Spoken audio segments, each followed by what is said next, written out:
Hey, what's up?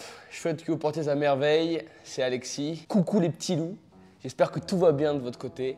C'est la rentrée et on part pour une année de folie. Alors cette année, j'ai envie de me l'avouer un petit peu plus influenceur. J'ai envie de faire des vidéos, j'ai envie de faire du contenu. Et l'idée, c'est qu'on revient à partir de ce mois de septembre avec une vidéo par semaine. On va faire du fast cam, je vais essayer de vous apporter de la valeur parce que je pense que j'ai pas mal de trucs à vous raconter qui ont de grandes chances de changer vos vies. Et on va aussi venir avec des concepts marrants, rigolos, amusants. Je pense qu'il faut vraiment se méfier des gens qui se prennent trop au sérieux.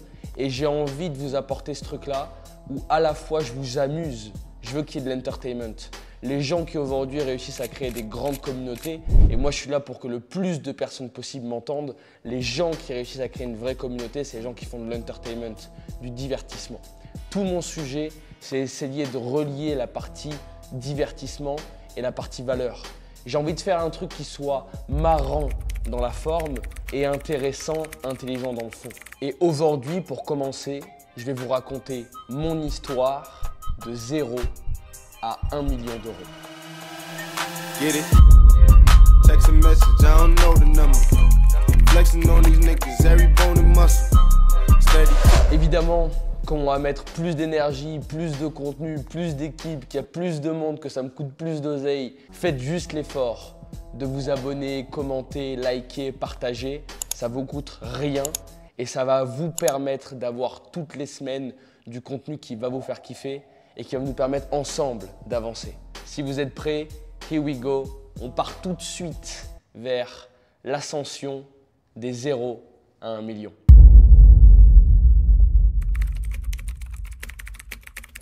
Ok, mon idée aujourd'hui, c'est de venir t'expliquer quelle a été mon histoire, mon parcours quand je suis parti de 0 jusqu'à arriver au million d'euros. Alors déjà pour commencer, le million, c'est un truc qui fait grossir les yeux de tout le monde.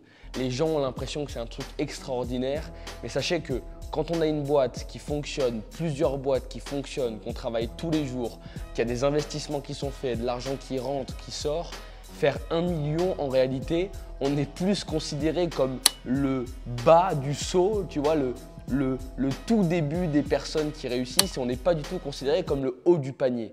Donc déjà, juste pour vous expliquer et faire un petit disclaimer, là je vous explique la première partie de mon histoire. Quelles sont les différentes étapes par lesquelles je suis passé pour au début, évidemment faire 0 jusqu'au premier million. Mais sachez que pour moi, avec l'ambition que j'ai, le premier million que j'ai fait il y a de ça maintenant quelques temps, c'est juste le tout début. C'est même pas le début du périple, tu vois, c'est le péage, frère. 1 million, c'était le péage.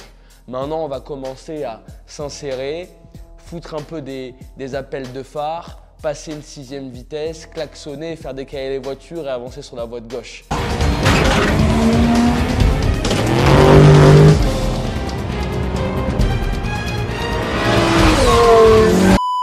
Juste pour vous dire que je vous raconte ce premier passage parce que c'est important et je pense que c'est essentiel pour une personne qui veut se lancer, évoluer et avoir ce genre de résultats, d'écouter l'histoire des autres et de pouvoir récupérer des informations. Les personnes intelligentes apprennent de leurs erreurs, les génies apprennent des erreurs des autres. Et c'est un peu tout le point que je vais essayer de te partager aujourd'hui pour que tu puisses récupérer des éléments, récupérer de la valeur, éviter de faire les erreurs que moi j'ai faites et évidemment commencer ton chemin et commencer cette ascension magnifique vers des sommets, je le souhaite.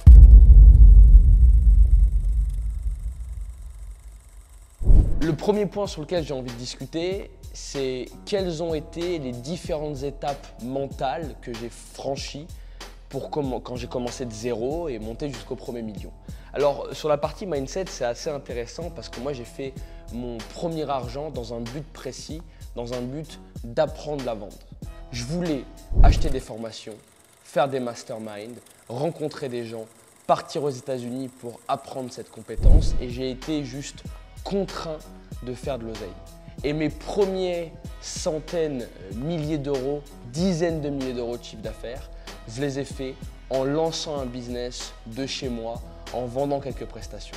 Et en fait, ce qui est intéressant là-dedans, c'est que quand tu t'obliges à faire quelque chose parce que tu as un objectif derrière, c'est toujours infiniment plus simple que juste faire les choses pour faire les choses. Mon objectif, c'était de payer tel mastermind, telle formation, partir ici et là. Je savais exactement combien ça allait me coûter, donc je savais exactement ce que j'avais à faire. Et du coup, depuis très jeune, j'ai eu cette sensation qu'il faut faire de l'argent parce que c'est une utilité qui va te permettre de jouer à d'autres jeux qui sont plus intéressants. Si je franchissais cette barre des X dizaines de milliers d'euros gagnés, j'avais le droit de jouer à un autre jeu et enfin de commencer à faire le truc qui me faisait kiffer. J'ai fait ces premiers dizaines de milliers d'euros et ça a été intéressant parce que j'ai réussi à comprendre à quel point c'était pas si compliqué que ça de créer quelque chose et de convaincre des personnes de payer, de t'envoyer de l'argent pour un truc que tu avais construit, qui faisait sens pour toi et dans lequel il y avait de la valeur. Ça, c'était la première étape. La seconde étape, c'est quand j'ai commencé à être un vendeur. Là, c'est un truc qui a complètement changé ma vie. Parce que quand tu fais ton propre business, tu es tributaire de toi-même. Et tu as toujours cette question de quand est-ce que ça va démarrer, quand est-ce que ça va potentiellement finir, c'est quoi les cycles que auxquels je vais devoir me confronter. Ça va être up, down, comment je vais me sentir. C'est beaucoup de questionnements et beaucoup d'appréhension qui est en place. A contrario, ce qui est juste absolument exceptionnel, c'est que quand j'ai commencé à vendre pour quelqu'un, donc simplement prendre des appels et contacter des gens qui m'envoyaient, le premier appel où j'ai réussi à faire une vente, je savais que ma vie venait de changer. Parce qu'à ce moment précis, j'étais convaincu que je manquerais plus jamais d'argent. Attends, come on guys! J'avais réussi à prendre quelqu'un au téléphone que je ne connaissais pas, dans une langue qui n'était pas ma langue de naissance, et à le convaincre de m'envoyer de l'argent. Pour vous aujourd'hui, si vous êtes consultant, coach, que vous faites du business, évidemment que ça vous semble naturel, c'est ce que vous faites tous les jours. Je dis juste que moi, à ce moment de ma vie, réussir à prendre quelqu'un au téléphone qu'on m'avait envoyé et à vendre un produit que je ne connaissais pas, qui n'était pas le mien, que je n'allais pas délivrer, c'était juste game changer. Et ça a été sans doute jusqu'à aujourd'hui l'un des plus gros changements dans ma tête de me dire « Mais attends, en fait, si tu appelles quelqu'un et que tu vends un produit que tu ne connais même pas, dans la mesure où tu sais te faire comprendre, tu sais parler, tu sais découvrir les challenges des personnes, leur proposer des solutions qui font sens pour eux et le faire avec le sourire et la bonne attitude, ça marche. » Ça, c'était juste exceptionnel. Derrière, la breakthrough suivante, la découverte suivante, c'est quand j'ai commencé à passer à quelques dizaines de milliers d'euros par mois de revenus en faisant du consulting et en commençant à accompagner des boîtes. Je suis reparti sur le marché européen parce que c'était impossible pour moi de travailler la nuit pour une boîte aux États-Unis, la journée essayer de faire tourner mes business. J'avais gagné ma vie en étant vendeur, je savais ce que c'était et maintenant je me rendais bien compte que moi, mon travail, ça n'allait pas de devenir le numéro 1 aux États-Unis là où il y avait beaucoup trop de compétition, beaucoup trop de concurrence et où j'avais juste simplement pas le niveau à l'heure actuelle. Mon job, ça allait être de venir sur le marché français et d'arracher le marché français. De montrer à tout le monde que cette culture américaine de la vente, c'est un truc qui peut être amené ici. Et si on le fait, et si on le fait bien, toutes les boîtes en Europe vont gagner plus d'argent, être plus rentables, être plus reconnues et juste faire exploser le continent. C'est un truc qui m'excitait. Vous vous rendez peut-être pas compte, mais quand on voit un sales aux États-Unis décrocher le téléphone avec une énergie de dingue et dire « Hey, thanks for calling, how are you today ?» avec une vraie énergie, et quand de l'autre côté on entend, nous, nos petits gars au fin fond de je ne sais quel pays ou au fin fond de je ne sais quel département en France appeler avec zéro énergie, venir te casser les couilles à midi un dimanche pour te vendre de la fibre, tu te rends compte que la différence qu'il y a, elle fait sens par rapport à la différence d'argent et de revenus qu'il y a. Et ça, c'est un truc qui me démangeait. De me dire, mais attendez, on a de l'énergie, on a des gens qui veulent se bouger, on a des gens qui veulent avancer. Je suis convaincu que si on fait les choses comme il le faut, on peut apporter une culture sales absolument dingue sur le marché européen. C'était ça mon challenge. Je reviens en France et là, je commence le consulting. J'accompagne des boîtes pour du recrutement, du management, du coaching de sales, de la stratégie commerciale, de l'agencement de call center pour faire en sorte que tout soit designé et que ça fonctionne du mieux possible. Évidemment, je coach aussi des organisations, des personnes qui avaient des dizaines de gars qui développaient leur réseau, etc. Je venais les accompagner sur la productivité et la vente. Je me suis rendu compte à quel point en France, on avait des organisations commerciales qui étaient ni structurées ni fonctionnelles. C'est-à-dire que les personnes qui travaillaient dedans ne savaient pas comment travailler, comment être productives et comment faire de l'argent, en fait, de manière assez concrète. Et en plus, la boîte en elle-même, en gros, laissait les gens aller faire de l'oseille. Parce que même eux ne savaient pas réellement comment faire. Ils ne savaient pas que c'était important d'avoir une stratégie. Ils ne savaient pas que c'était important d'avoir de la remontée de données pour l'utiliser et, en fonction des données en question, prendre des décisions. C'est le travail du data analyst. Le data analyst, il récupère de la donnée, il analyse et en fonction de l'analyse qu'il en tire, il prend des décisions stratégiques qui vont faire avancer la boîte. C'était un truc qui, dans les boîtes que j'ai coachées, n'existait presque pas sur la partie commerciale. Et c'est cette valeur-là que j'ai réussi à apporter. Ça a été un autre shift dans ma tête, c'est pour ça que je t'en parle, parce que commencer à 18 ans, en gros à 17-18 ans, à accompagner des entreprises sur un domaine commercial, où en gros tous les jours, je donnais des conseils à des mecs qui avaient 30 piges de plus que moi. Et il y a les preuves de partout, il y a les avis clients sur mon Insta. J'ai coaché des dizaines d'organisations où les gens que je coachais avaient en moyenne 20-25 ans de plus que moi et avaient 10 ans d'expérience dans le domaine commercial.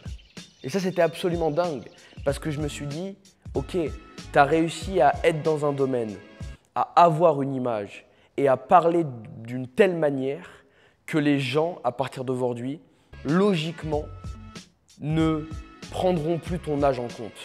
En gros, ils ne seront pas là pour dédaigner ou te dire « ferme ta gueule parce que tu as 18 ans ».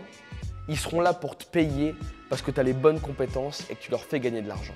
Et ça, c'était un kiff parce que je savais que ça fonctionnait bien aux États-Unis, mais j'avais une peur bleue que ça ne fonctionne pas en France. Et d'ailleurs, ça ne fonctionne pas vraiment en France. Le nombre de personnes jeunes qui ont de super compétences et qui essayent de se lancer dans le B2B, de contacter des boîtes et à qui on dit « mec, t'as 20 ans, ça fait 40 piges que je fais mon métier, qu'est-ce que tu vas m'apprendre ?» Et ça, c'est l'un des drames du marché français. Le fait de ne pas s'autoriser d'être moins bon que les autres. Moi, j'adorerais que des personnes plus jeunes que moi viennent me voir en me disant « mec, attends, t'as rien compris, ça se passe comme ça. » Et je pense que c'est un feedback que je prendrais et que je serais trop content de payer ces gens-là pour avoir ce feedback. Moi, j'ai réussi à rentrer dans des niches où les gens, même si j'étais jeune, beaucoup plus jeune qu'eux, beaucoup moins d'expérience qu'eux, ils étaient prêts à me payer parce que les compétences que j'avais acquises et les stratégies que je connaissais leur permettaient de faire beaucoup d'oseille. Suite à ça, je rencontre mon premier associé avec qui on fonde ce qui était les prémices de Closers, qui s'appelait à l'époque The Closer School. Ce qu'on faisait à l'intérieur, c'est en gros du consulting pour des boîtes, du coaching pour des sales et des équipes de vente et des entrepreneurs. Et on a commencé aussi à créer des équipes de vente. L'histoire, elle est assez drôle. C'est qu'un jour, quelqu'un nous contacte. Nous, évidemment, on essaie de lui vendre un consulting et il nous dit « Non mais les gars, moi je ne suis pas intéressé par un consulting. J'ai des leads qui arrivent tous les jours dans un tunnel de vente. J'arrive pas à les traiter. Mes sales ne sont pas assez bons. J'ai pas envie de les former. Est-ce que vous pouvez m'envoyer un sales pour qu'il travaille pour moi ?» Ni une ni deux, je me dis c'est le moment ou jamais de benchmark, de voir ce qui se passe et de commencer à créer un système. Et je pars vendre. C'est moi qui pars vendre. Et en l'espace de 2-3 heures par jour de travail, à la fin du mois, je facture quelque chose comme 4 000 € à la boîte. Et à ce moment-là, on se regarde avec Alex et on se dit « Putain, c'est dingue ». Parce que si on arrive à former des personnes qui n'auront pas forcément mon niveau, parce que j'ai passé beaucoup de calls et que la vente, c'est ma vie, c'est ce que je fais, c'est ce que j'aime faire. Par contre, si on prend des gens qui ont le quart de mon niveau, mais au lieu de travailler 3 heures par jour, ils travaillent 8 heures par jour, et à la fin du mois, on peut avoir par exemple 5 personnes qui facturent en tout 4 ou 5 000 €. Et ça peut vite faire 20, 25, 30 000 euros de chiffre d'affaires par mois. Et l'idée, c'était de se dire, on va faire une première offre où on envoie des vendeurs chez un client. Nous, on s'occupe de manager l'équipe de vente parce que c'est une vraie compétence de manager une équipe de vente. Je répète tous les jours à mes clients qui préfèrent avoir des mauvais sales et un très bon système managérial que l'inverse. Un sales, c'est un mec qui a besoin d'être sur un rail et à qui il faut foutre des coups de pied au cul toute la journée. C'est comme ça que ça fonctionne, un bon sales. C'est un gars qui doit savoir exactement ce qu'il a à faire et toute la journée le répéter pour avoir le moins d'improvisation possible. Il faut que ça soit straight line. Et ça, les gens en France, ils ne comprennent pas. Donc, on a créé une offre où on s'occupait de créer un département, de manager l'équipe de vente et de faire vendre les sales. Ça a été un nouveau shift pour moi parce que à partir de maintenant, c'était plus moi qui faisais le travail, c'était moi qui donnais des ordres, qui dirigeais et les gens qui travaillaient, qui collaboraient avec nous, passaient des appels et faisaient de l'oseille. Ça a été nos premiers très gros mois à plus de 100 000 euros. Suite à ça, le prochain déclic, ça a été la partie recrutement. Quand tu as 5-6 sales, c'est très simple de les manager toi-même, mais quand on a 20, 30, 50, puis 100, pas longtemps plus tard, tu deviens une boîte dans laquelle tu as besoin d'avoir des personnes qui sont là pour s'occuper avec toi des gens autour de toi. C'est là où on a rencontré notre troisième associé, Romain, et où on a évidemment transitionné de The Closer School à Closers. Et on a recruté du monde. Et recruter du monde en interne, ça change les choses parce que ta boîte, elle n'est plus là uniquement que pour toi. Tu passes d'un monde où si tu travailles, c'est bien, tu voyages en business. Si tu travailles pas bien, tu voyages en éco et tu fais un peu moins de voyages. À un monde où, si ta boîte ne cadre pas bien sa vie à la fin du mois, il y a des mères de famille, des pères de famille, des gens qui ont des responsabilités, qui ont un loyer à payer, de la bouffe à payer pour vivre, qui pourront potentiellement pas vivre super bien, qui vont être dans la merde à cause de toi. Et à cause du fait que ta boîte n'a pas fonctionné et n'avance pas. Et ça m'a mis à un niveau de responsabilité dingue parce que je me suis dit, ok, je rentre vraiment dans la vraie vie. Je suis passé d'un moment où c'était juste moi, ma petite gueule, mon associé, on se faisait kiffer, on faisait le tour du monde et c'était à nous de voir comment est-ce qu'on voulait vivre, à un endroit où j'ai des gens autour de moi, je dois en prendre soin et c'est mon job de leader de créer un truc dans lequel tout le monde peut gagner sa vie et tout le monde peut vivre convenablement. Ça a été un shift absolument dingue pour moi. Et la dernière partie d'un point de vue mindset, c'est évidemment la partie dans laquelle je suis aujourd'hui et qui est la plus excitante après qu'on ait fait le million, c'est de commencer à développer d'autres projets. C'est-à-dire que du coup, je passe d'un endroit où je travaille dans ma boîte, où je suis en train de créer des process, créer des strats, à un endroit où je travaille sur ma boîte et où du coup, je prends des décisions extrêmement globales. Aujourd'hui, mon taf, c'est de dessiner des stratégies pour ma boîte, donner des conseils pour créer et implémenter des process, des automatisations dans ma boîte et aussi et surtout lancer d'autres projets à droite et à gauche. Je peux le faire parce que j'ai la chance d'avoir une équipe extraordinaire, d'avoir des associés en or qui s'occupent d'une main de maître des points desquels moi je ne peux pas m'occuper. Et moi, pendant ce temps-là, je m'occupe de lancer d'autres projets, développer de nouveaux produits, faire du consulting, faire des conférences, faire ces putains de vidéos pour me faire connaître, nous faire connaître et faire en sorte de se montrer plus, de dire haut et fort qui on est et ce qu'on fait toute la journée.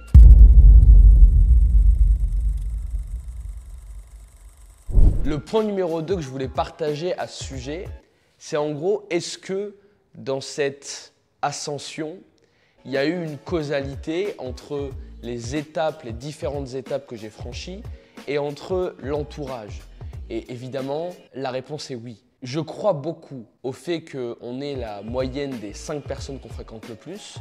Je crois aussi qu'on est la moyenne des 10 rencontres par an qui nous marquent le plus. Et je crois aussi qu'on est la moyenne des 10 conversations qui nous marquent le plus dans l'année. Donc je crois à la puissance de l'entourage et de l'environnement. C'est juste indéniable. Et moi, quand j'ai commencé, je viens d'un milieu, voilà, il y a des mecs qui faisaient des conneries, on faisait des conneries, on n'était pas ultra sérieux et tout.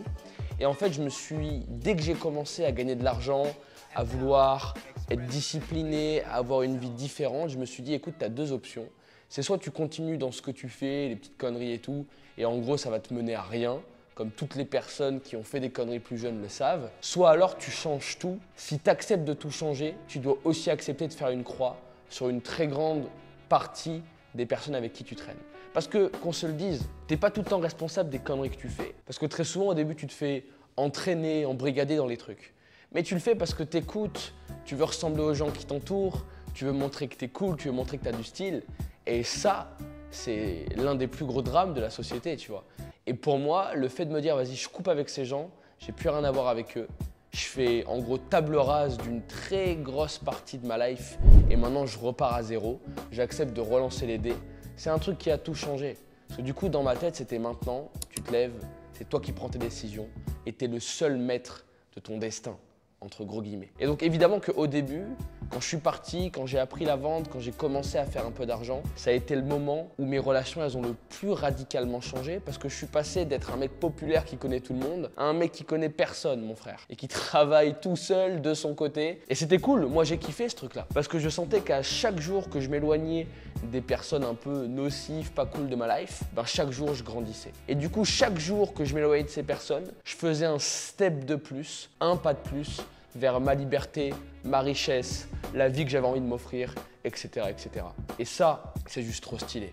D'ailleurs, pour ceux qui ne croient pas à cette théorie du fait qu'on soit la moyenne des 5 personnes qu'on fréquente le plus, il y a un exercice qui est super simple. Prenez une feuille de papier, écrivez le nom et le prénom des 5 personnes que vous fréquentez le plus, mettez-leur une note objective de 0 à 10 sur leur motivation au quotidien, sur leur degré d'autodiscipline au quotidien, sur leur degré de travail au quotidien et notez leurs revenus mensuels. Et vous allez voir que malheureusement, étrangement ou pas, moi je crois que c'est pas si étrange que ça, vous allez être très souvent exactement dans cette putain de moyenne. Vous voyez donc que c'est pas juste un truc qu'on se raconte, les faits sont là. Quand tu notes les 5 personnes que tu fréquentes le plus et que tu fais les calculs, 90% des cas, tu es dans la moyenne. Et ça, c'est flippant. Et je me suis dit, ok, je vais être mieux, plus grand, plus stylé, plus riche. J'ai juste à barrer les noms des personnes et à mettre le nom de nouvelles personnes. Le premier step, ça a été là où j'ai viré tout le monde, toutes les personnes un peu nocives de ma life et où je connaissais plus personne. Et après, à chaque nouveau step, quand j'ai commencé à consulter en France, puis quand j'ai créé ma première boîte, puis quand je me suis associé, puis quand je me suis reassocié, puis quand je suis venu ici m'installer à Dubaï, chaque nouveau step que je faisais, je rencontrais des nouvelles personnes. Et quand tu es dans ce genre de dynamique, tous les ans, tu rencontres beaucoup de personnes. Je pense que je dois rencontrer peut-être 200 personnes par an. Et sur ces 200 personnes qu'on me présente chaque année, il y en a peut-être 10 avec qui je tisse une relation, que je kiffe de ouf, que je revois. Et évidemment, quand tu rentres dans cette dynamique de vouloir rencontrer des gens intéressants qui te font kiffer, qui te font vibrer, forcément tes relations changent et forcément au plus tu grandis et au plus tu évolues, au plus tu tries les gens avec qui tu as envie de passer du temps et au plus en réalité, le cercle qui t'entoure, c'est le cercle qui t'inspire, qui t'attire et à qui tu as envie de ressembler. Les gens qui disent « ouais mais attends, ça veut dire qu'en gros, t'as des amitiés par intérêt ?» Bah ouais, bien sûr frère, tout le monde est ami par intérêt. Toi, tes amis que tu as autour de toi, c'est tes amis pourquoi? Parce qu'ils te font rire, parce que tu passes des bons moments avec eux, parce que quand tu es avec eux, tu arrives à oublier tes galères du quotidien. Bref, par intérêt. Ton intérêt d'être avec lui ou elle, c'est de passer un bon moment. C'est un intérêt. Un intérêt, c'est pas forcément que financier. Mais moi, les gens qui m'entourent, c'est des gens que je fréquente par intérêt. Intérêt parce que j'adore leur réflexion, leur culture, leur intelligence. Intérêt parce que je kiffe de ouf, je tape des barres et je passe des moments exceptionnels. Intérêt parce que j'adore aller danser et j'adore mettre de l'énergie. C'est par intérêt qu'on fait les choses. Et c'est une bonne chose de faire les choses par intérêt, justement. Je ne pense pas qu'il faut se blâmer pour ça. C'est important d'avoir des gens qu'on aime, qui nous entourent, par intérêt. J'aime mes parents par intérêt. Parce que je sais que si demain je perds tout, ben, ça sera sans doute les dernières personnes sur cette putain de planète à m'accueillir et à continuer de m'aimer. C'est pour ça que je les aime, mais il y a un intérêt derrière ça. Il y a toujours un putain d'intérêt. Donc arrêtons de nous cacher derrière des trucs, ouais mais attends, c'est pas sympa et tout. Non, il y a un intérêt. Et évidemment, mes fréquentations, mes relations ont drastiquement changé. Et si vous voulez changer de vie, je vous le conseille.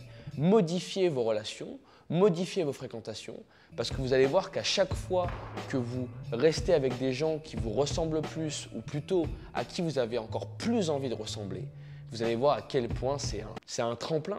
Et c'est logique. Quand tu rencontres des gens à qui tu as envie de ressembler, ils sont entourés de gens à qui tu as envie de ressembler, vu qu'on est la moyenne des 5 personnes qu'on fréquente le plus. Et du coup, tu as accès à des repas où tu rencontres des gens pareils. Et c'est juste absolument exponentiel. Donc oui, évidemment, mes relations ont complètement évolué. Et voici comment elles ont évolué. Au début, je connaissais des gens. Puis j'ai coupé, j'ai plus parler à personne. Puis après, je connaissais plus personne. Puis après, j'ai recommencé à me recréer du réseau et à contacter des gens que j'appréciais et à faire le tri entre les connards qui se prennent trop au sérieux et les personnes que j'apprécie vraiment. Et aujourd'hui, j'ai un cercle solide de gens que j'aime, qui sont autour de moi et qui me permettent de kiffer ma life et d'avancer tous les jours. Et ça, je crois qu'en tant qu'entrepreneur, c'est un truc qui est absolument essentiel. Il y a un mec qui a fait un reportage récemment et qui a interrogé les plus vieux centenaires sur les secrets de la longévité. De la longévité, mais quelle connerie. De la longévité. Et il retenait 2 trucs essentiels. Petit 1, c'était les relations, un lien familial fort, être soutenu. Les personnes qui sont entourées sont des personnes qui vivent longtemps, en général. En tout cas, c'est une causalité qui a été trouvée. Et la seconde que j'ai beaucoup aimée, elle se résume par une citation que maintenant j'utilise beaucoup. C'est « La vie, c'est pas sérieux, faut la prendre comme elle vient ». Et en fait, c'est l'idée du lâcher-prise, de partir du principe que rien n'est vraiment dangereux, rien n'est vraiment important, que la vie doit être comme elle est. Et j'aime ce truc-là, j'apprécie cette chose. Et si par définition, l'un des secrets de la longévité, c'est avoir un cercle de personnes trop stylées qui t'entourent et qui te font avancer, eh ben c'est juste important de modifier ces relations en fonction de l'endroit où tu es.